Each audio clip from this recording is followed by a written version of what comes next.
Hi guys, welcome to our channel. ఈరోజు vegetable biryani అదే vegetable rice ఎలా చేయాలనేది చూపిస్తాను చూడండి. చాలా అంటే చాలా సింపుల్. దీనికి ఏమేమి కావాలనేది కూడా ఇప్పుడు చూపిస్తాను చూడండి. ఈ సైజు ఉన్న క్యారెట్ అనేది 2 తీసుకున్నాను, అలాగే ఒక నిమ్మపండు, అలాగే ఒక పచ్చి బఠానీలు 1 కప్పు, 2 మీడియం సైజు ఉన్న ఆనియన్స్ అనేది తీసుకున్నానండి. దీంతోపాటు ఈ సైజులో ఉన్న టమాటాలు ఒక 4, అలాగే బీన్స్ కొద్దిగా, అలాగే ఒక బంగాళాదుంప కూడా తీసుకున్నాను. ఇప్పుడు కుక్కర్లో ఒక 4 టేబుల్ స్పూన్ల ఆయిల్ అనేది వేసుకునేసి, దీంతోపాటు 1 టేబుల్ స్పూన్ అనేది నెయ్యి కూడా వేసుకున్న తర్వాత ఒక 2 ఇంచుల చెక్క, అలాగే ఒక 5-6 లవంగాలు, అలాగే ఒక 2 స్టార్ పువ్వు, అలాగే ఒక 5 ఏలక బుడ్లు, అలాగే ఒక 2 అనాస పువ్వు, కొద్దిగా రాతి పువ్వు ఫ్లేవర్ కోసం బాగుంటుంది, అలాగే ఒక హాఫ్ జావిత్రి అనేది కూడా వేసుకుంటున్నాను, అలాగే 2 బిర్యానీ ఆకు, ఒక హాఫ్ టేబుల్ స్పూన్ జీలకర్ర కూడా వేసుకొని ఇవన్నీ కూడా ఒక 30 సెకండ్ల పాటు ఆయిల్లో ఫ్రై చేసుకున్న తర్వాత చిన్నగా కట్ చేసుకున్న ఆనియన్స్ అండి, ఈ సైజులో కట్ చేసుకున్న ఆనియన్స్ వేసుకునేసి ఇవి కూడా బాగా అనేది ఫ్రై చేసుకోవాలండి. మొత్తం అంతా కూడా పింక్ కలర్ వచ్చేంత వరకు బాగా అనేది ఫ్రై చేసుకోవాలి ఇవి ఆనియన్స్,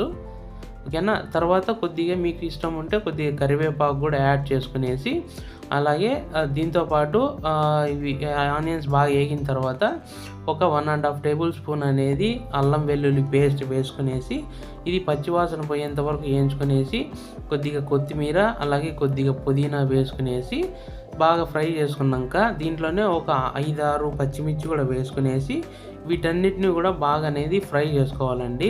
ఇప్పుడు మనం కట్ చేసి పెట్టుకున్న టమోటాలు కూడా బాగా వేసుకొని టమోటాలు మెత్తగా అయ్యేంత వరకు బాగా అనేది ఫ్రై చేసుకోవాలా. ఆ తర్వాత దీంట్లోకి టేస్ట్కి తగినంత ఉప్పు కూడా వేసుకొని ఒకసారి బాగా కలపెట్టుకున్న తర్వాత ఇప్పుడు ఇందులోకి మనం కట్ చేసి పెట్టుకున్న వెజిటేబుల్స్ మొత్తం బంగాళాదుంప, పొటాటో, అలాగే క్యారెట్, బీన్స్ వేసుకునేసి వీటన్నిటిని ఒకసారి బాగా కలపెట్టుకునేసి ఒక 1 మినిట్ పాటు అనేది బాగా ఫ్రై చేసుకోవాలండి. దాని తర్వాత పచ్చి బఠానీలు కూడా ఇందులోకి వేసుకునేసి ఒకసారి బాగా కలపెట్టుకునేసేయండి. దీన్నంతా కూడా ఇలాగా బాగా కలపెట్టుకున్న తర్వాత ప్లేట్ అనేది మూసుకొనేసి ఒక 5 మినిట్స్ అనేది వదిలేయండి మీడియం ఫ్లేమ్లో. వెజిటేబుల్స్ అంతా కొద్దిగా ఆయిల్ అనేది మగ్గుతాయండి, బాగుంటుంది. కొద్దిగా వెజిటేబుల్స్ అంతా కూడా పచ్చి స్మెల్ అనేది వెళ్ళిపోతాయి. ఆ తర్వాత 1 టేబుల్ స్పూన్ ధనియాల పొడి, అలాగే 1 టేబుల్ స్పూన్ అనేది కారం పొడి, అలాగే ఒక half table spoon garam masala కూడా వేసుకునేసి ఇవన్నీ ఒక 30 సెకండ్స్ అంతా కూడా ఇవన్నీ మసాలాలు పట్టేటట్టుగా ఫ్రై చేసుకోండి. అలాగే ఇందులోకి ఒక అరచెక్క నిమ్మరసం కూడా పిండుకునేసి కలిపెట్టుకునేసేయండి. ఇప్పుడు ఇందులోకి ఒక 100 ml అంతా పెరుగు అనేది కూడా వేసుకుంటున్నానండి. వేసుకునేసి ఇది అంతా బాగా వెజిటేబుల్స్కి అంతా బాగా పట్టేటట్టుగా ఒకసారి బాగా కలబెట్టుకునేసేయండి. కలబెట్టుకున్న తర్వాత ఈ పెరుగు అనేది మొత్తం అంతా ఆయిల్లా అయ్యేంత వరకు దీన్ని మీడియం ఫ్లేమ్లోనే బాగా అనేది ఫ్రై చేసుకోవాలండి. దీన్ని మనం వేసిన పెరుగు అంతా కూడా ఆయిల్ లాగా మారుతుంది ఇదంతా, కాబట్టి దీన్నంతా ఇది చూసారు కదా ఆయిల్ లాగా సపరేట్ అయింది చూసారా. ఇప్పుడు ఇందులోకి నేను ఈ గ్లాస్తో రైస్ అనేది తీసుకున్నానండి, 2 గ్లాసులు అనేది.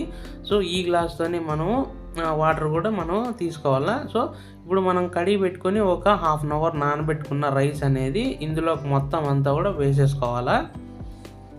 ఇలాగ వేసుకున్న తర్వాత మొత్తం వెజిటేబుల్స్, రైస్ మొత్తం అంతా కలిసే విధంగా ఒకసారి బాగా అంతా కలబెట్టుకోవాలండి.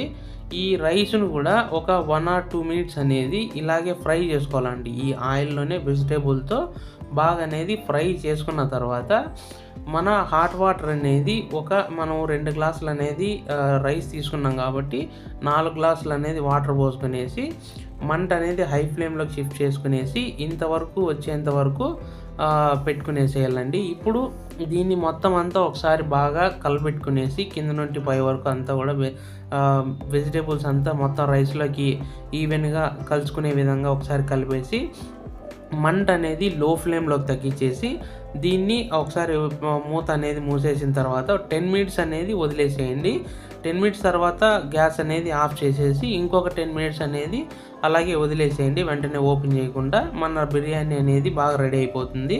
చూసారు కదా రైస్ అనేది ఎంత బాగా వచ్చేది, ఎంత బాగా ఉడికిపోయిందో చూపిస్తాను చూడండి. ఇది ఎంత బాగా అనేది వచ్చిందో చూడండి.